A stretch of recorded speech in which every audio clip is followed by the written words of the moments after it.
네, 안녕하세요. 애널리스트 킴입니다. 삼성전자에 대한 이야기 해드릴 거예요. 오늘은 아까 삼성전자 하나 찍었거든요. 그건 갑자기 예상치 못했었던 일이 갑자기 발생을 해서 삼성전자의 주가가 갑자기 여기서 꽝 하고 밑으로 찍었잖아요. 그래서 이거 깜짝 놀랄 분들이 많은 것 같아서 이거 영상 찍어드렸는데, 간단하게 다시 리뷰를 해드리자면 이거 빠진 거는 이것 때문에 그런 겁니다. 삼성과 SK 하이닉스 은행들이 헤지펀드들한테 돈을 잘 빌려주지 않는다 라는 내용의 뉴스가 나와주면서 주가가 빠진 거고요.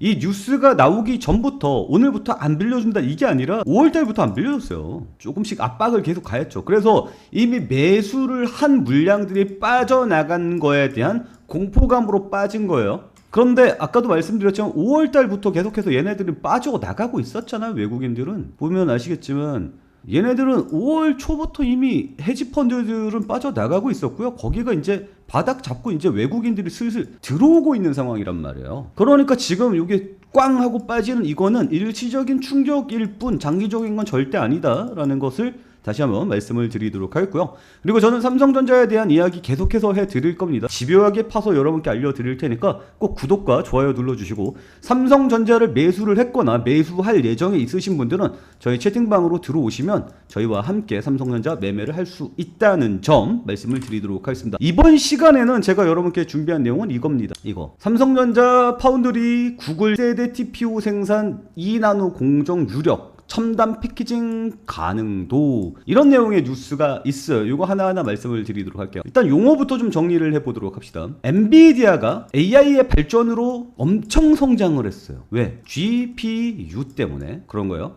자, 하나씩 용어를 분석해 봅시다. CPU라는 게 있어요. CPU로 썼어요. 자, CPU라는 거예요. 옛날에 컴퓨터 좀 하신 분들은 다 아실 겁니다. 그 디아블로 2라도 한번 돌려보려면 CPU 성능이 중요했어요. 그리고 이 그래픽카드 성능도 중요하긴 했지만 컴퓨터의 성능은 이겁니다. 그래서 우리 옛날 생각해 보면 486 이야기하고 586, 686 뭐 이렇게 나왔었죠. 그 다음에 이후에 뭐예요? 펜티엄 나오고, 기억나요? 펜티엄 컴퓨터. 이 컴퓨터에 이름을 붙일 때 다 뭐였어요? CPU 이름을 중심으로 했어요. 얘는 통합적으로 연상 능력을 이야기하는 게 CPU입니다. 그리고 GPU는 AI가 발전했잖아요. AI가 발전하면서 병렬 연산이라는 게 굉장히 중요했어요. 얘는 한 라인으로 이렇게 계산을 하게 되거든요. CPU는 뭐냐면 여러 가지 간단한 계산들을 병렬로 한 번에 계산을 해버립니다. 그래서 이렇게 계산을 해서 여기서 결과가 나오죠. 그러니까 얘보다 여러 가지 일을 할 때는 GPU 연산이 빨라요. 그래서 AI가 나올 때 GPU, 뉴럴 네트워킹을 해가지고 그 인간의 뇌를 모방으로 했죠. 그래서 뉴런들이 이렇게 연결되어 있는 것들이 하나씩 다 연결되면서 이걸 병렬 계산해서 결론이 나오는 이 방식으로 갔거든요. 그래서 CPU보다 GPU의 계산 능력이 더욱더 중요해지는 시장으로 왔어요. 근데 이 GPU를 써가지고 AI를 발전시키려고 하니까 GPU가 생산이 못 따라가. 다른 회사들, 빅테크들 지금 다 GPU만 기다리고 있는 거지. 그러니까 여기서 빡이 치는 거지. 구글이 빡이 쳐가지고 야 이럴 거면 내가 그냥 만들게 해가지고 TPU를 만든 겁니다. 그러니까 정리를 해보면 이런 거예요. CPU는 종합적인 연산이 가능한 거고요. GPU는 병렬 연산이 가능한 거고요. 그리고 TPU는 AI 전문가 100명 정도가 붙어있다라고 생각합니다. AI 특화라고 생각을 하면 돼요. 그러니까 TPU가 훨씬 더 전문적이겠죠. 그래서 지금 구글이 가고자 하는 길은 그런 겁니다. 지금 TPU 생산이 들어간 거예요. 그러면 이게 2나노 공정 모시기에서 나오는데, 여기 내용을 들여다보면 IO 다이라는 게 있어요. 요건 이제 또 무엇이냐, 이제 TPU 그 다음에 HBM이라, 그러니까 얘가 연산을 겁나 열심히 해. 근데 HBM은 뭐야? 결국 램이거든. 그러니까 옛날에 램이랑 붙어있죠. 그 다음에 하드디스크가 있어요. 그래서 CPU가 계산을 하는데 하드디스크에서 정보를 가져와서 계산을 하잖아요. 근데 하드디스크가 느려. 정보의 양은 많은데 느려. 그래서 하드디스크에서 램으로 데이터를 일부를 넘깁니다. 그래서 얘가 계산할 때 빨리빨리 넘겨줄 수 있도록 하는 거예요. 그래서 하드디스크 느린 거를 정보를 넘겨와서 얘가 이렇게 계산하고 서로 이제 계산을 주고받고 하다가 이제 결과가 나오는 겁니다. 그 이 램 역할을 하던 게 HBM이에요, 지금. 그래서 PU가 지금 어디랑 연산을 해요? HBM이랑 연산을 해요. 이 얘가 램 역할을 하는 거예요. 그런데 여기에 IO 다이라는 게 있어요. 여기 사이에 연결되는 겁니다. 그래서 HBM과 TPU 겁나 빨리 계산하고 겁나 많은 용량을 가는데 이 병목 현상이 생기는 거예요. 이유가 이 병목 현상에서 화물 창고, 물류 창고 역할이라고 보시면 돼요. 얘네 둘 간의 병목 현상, 데이터가 왔다 갔다 하는 거에 대한 중간자 역할을 해줍니다. 그래서 더 빨리 더 많은 용량을 왔다 갔다 하게 한다. 그게 IO 다이를 2나노 공정으로 생산하는 방안이 유력해지고 있다라고 이야기를 하고 있어요. 그러면 이제 기술 시간이야? 용어 하나하나 설명하기 좀 빡신데, 자, 그리고 2나노라는 것은 또 무엇이냐? 트랜지스터라는 게, 그러니까 옛날에 그 도란스 기억나요? 이 트랜지스터라는 게 있어요. 이게 컴퓨터 안에 들어갑니다. 이 도란스 이게 뭐 하는 거냐면, 컴퓨터는 뭘로 가고 있어요? 0과 1로 구성이 되어 있죠. 계산할 때 0, 1, 0, 1, 0, 1 이렇게 가잖아요. 그래서 이게 합쳐진 게 계산값이 나오는 거거든요. 근데 이 0과 1은 전기가 들어갔다, 전기가 나갔다. 요걸로 체크를 합니다. 그래서 전기가 들어갔다, 나왔다를 반복하는 게 트랜지스터예요. 이해가요? 그러면 연산하는 거잖아요. 연산을 뭘로 합니까? 넣었다 뺐다, 넣었다 뺐다 이렇게 연산하는 거죠. CPU는 뭐예요? 이 그러니까 집합체라고 보시면 됩니다. 이해가요? 그래서 이 트랜지스터의 크기가 작아지면 작아질수록 같은 면적에 더 많은 트랜지스터를 넣을 수 있겠죠. 이게 컴퓨터의 성능을 결정할 겁니다. 맞죠? 이 트랜지스터의 크기가 2나노미터라고요. 이해가요? 그러면 겁나 때려 박을 수 있는 거예요. 이제 8나노미터 하다가 이제 2나노미터까지 가면은 지금 3나노미터죠. TSMC는 2나노미터를 이미 대량 생산에 들어가 있는 상황이고요. 우리나라도 삼성도 미국에다가 2나노미터 공정을 올 연말까지 생산을 할 계획입니다.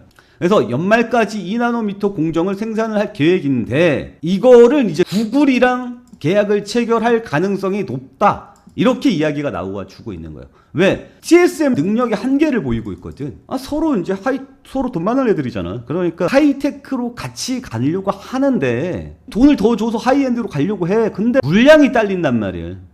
그래서 삼성전자가 미국에다가 2나노미터 반도체 공정을 만들고 하반기부터 돌리는데, 거기에 구글이 야, 우리도 좀 쓰자라고 이야기할 가능성이 높다라는 얘기예요. 여기까지 이해가 가요? 그래서 삼성이 여기서 이제 아도라고는 그렇지, 삼성이 그동안 공급을 못했던 부분들이 공급이 들어가요. 그러면 구글이랑 뚫으면 애플이랑도 뚫릴 가능성이 높습니다. 하이엔드급이죠. 그 얘기는 뭐예요? 뭐 또 돈 잘 번다는 얘기지 뭐. 그래서 앞으로도 돈을 겁나 잘 벌 것 같아요. 그리고 삼성이랑 지금 이야기가 나오고 있는데, 요거 계약이 떨어질 가능성이 높아요. 계약 떨어지면 어때요? 주가는 또 날아가요. 라는 이야기를 하고 있는 겁니다. 이해가 가요?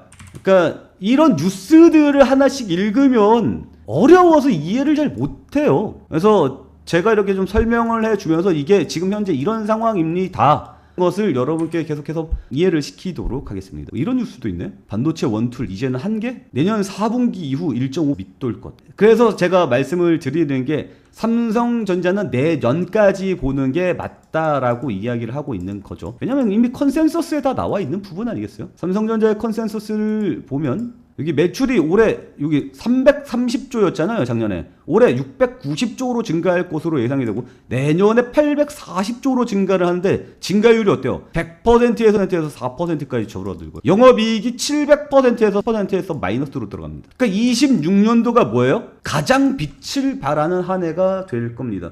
그래서 지금 삼성전자를 강매수라고 이야기를 하는 거예요. 계속해서 여러분께 매수라고 이야기하는 이유가 이런 겁니다. 이해가요? 올해 바짝 벌어야 돼. 올해 뭘로 바짝 벌어야 돼? 삼성전자로 바짝 벌어야 돼. 그리고 삼성전자로 바짝 벌 때 그 외에 이제 다른 애들도 이렇게 성장이 빡빡빡빡 올라가는 거, 이런 흐름들도 같이 이해를 해야 한다고.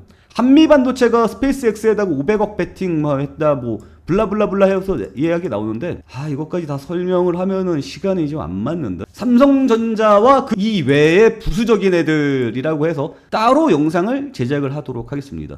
얘네들은 단타 재료들이거든요. 단타 재료 함께 하실 분들 저희 채팅방과 함께 해주시기 바라고요. 그리고 제가 항상 말씀을 드리지만, 저는 펄어비스를 보시면 아시겠지만 겁나 집요하게 팝니다. 아주 삼성전자의 숟가락 몇 개인 것까지 한번 다 파악을 해볼 겁니다. 그러니까 여러분들 구독과 좋아요 눌러주시면 삼성전자에 대해서는 그 누구보다 자세하게 알 수 있게 될 겁니다. 그러니까 구독과 좋아요 눌러주시고 저희 채팅방에서도 삼성전자로 함께 이야기 나가보도록 합시다. 그리고 삼성전자를 필두로 해서 반도체 관련해서 지금 이야기를 많이 준비해놨거든요. 이 이야기들도 다음 영상에서 말씀을 드리도록 할 테니까 꼭 구독과 좋아요 눌러주시고 저희와 함께 투자 이루어 나가시길 바랍니다. 자, 오늘 내용은 여기서 마치도록 하겠습니다. 오늘도 시청해주셔서 감사합니다.